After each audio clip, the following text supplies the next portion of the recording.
Okay.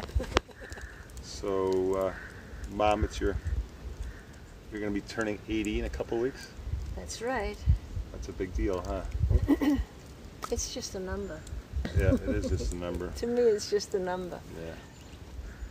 So what do you feel like is your biggest lesson that you've been working on the last couple of years, or maybe this year? What do you feel is like the biggest thing you've been diving into for yourself in terms of life lesson? Living in the now, living this minute. The past is already gone. The moment we were just speaking is already gone.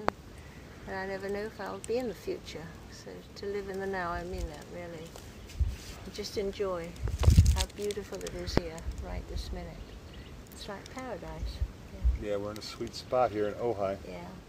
Yeah. So what do you do to? Is there something you do to live in the now, or you just kind of are able to stay there, or is there some kind of practice you have, or?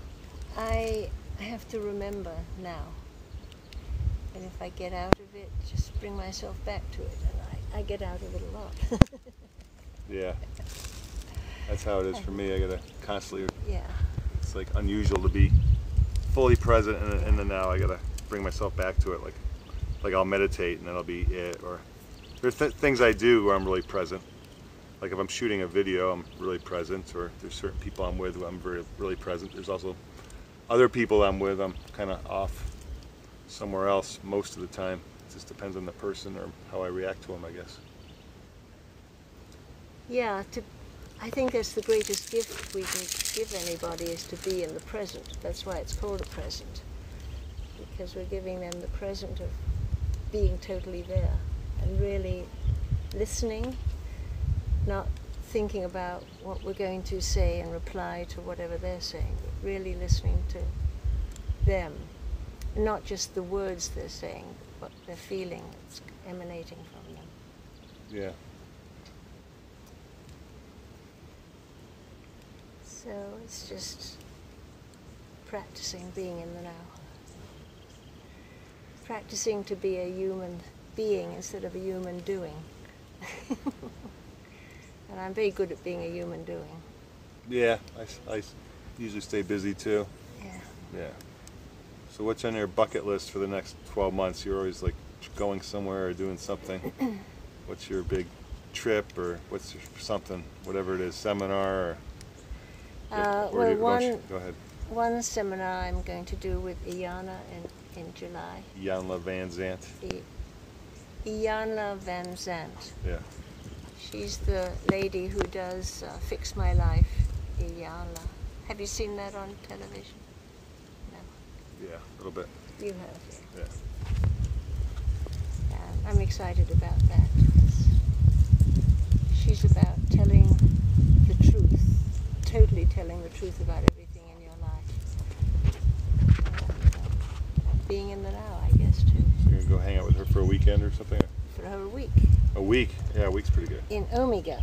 Omega. Omega. I've always wanted to go there, which is in the Catskills in New York State.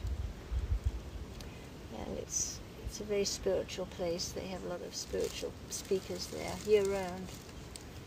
John of God goes there. I think it's the only place he goes in America. And yeah, so I'm looking forward to that. Yeah, that'll be great. Yeah.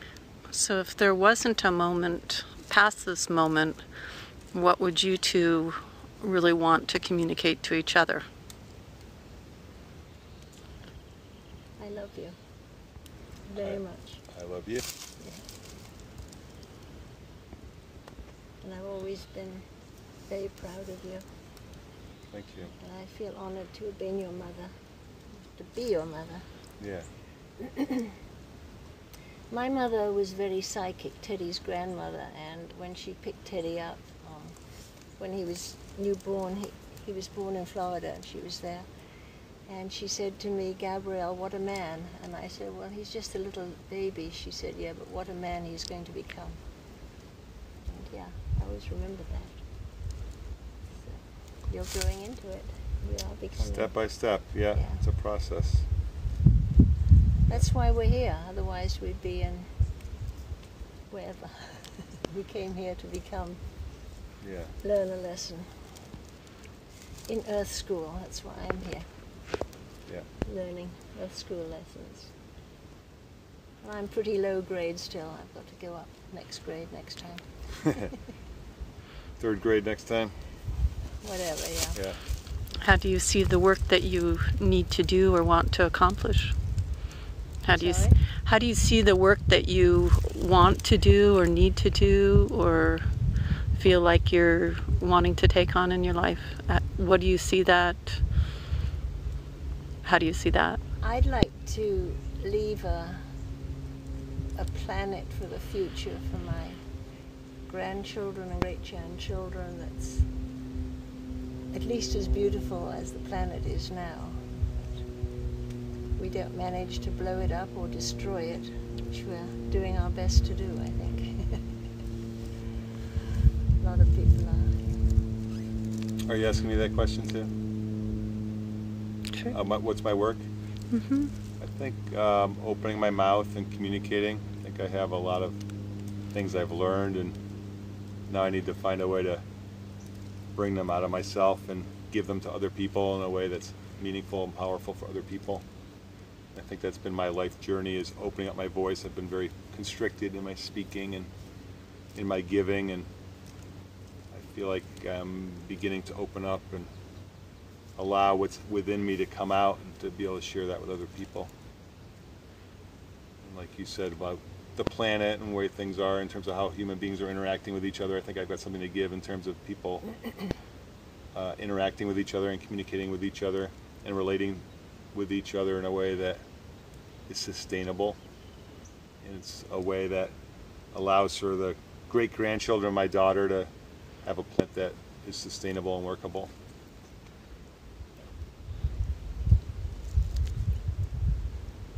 That's why I'm excited about the World Business Academy, because that's their goal too. And I'm excited. There are a lot of, I think there are pockets of people. I think we've come into an era where it's opening up, the whole space is opening up, that people are becoming aware. And that's really exciting. We need more people becoming aware.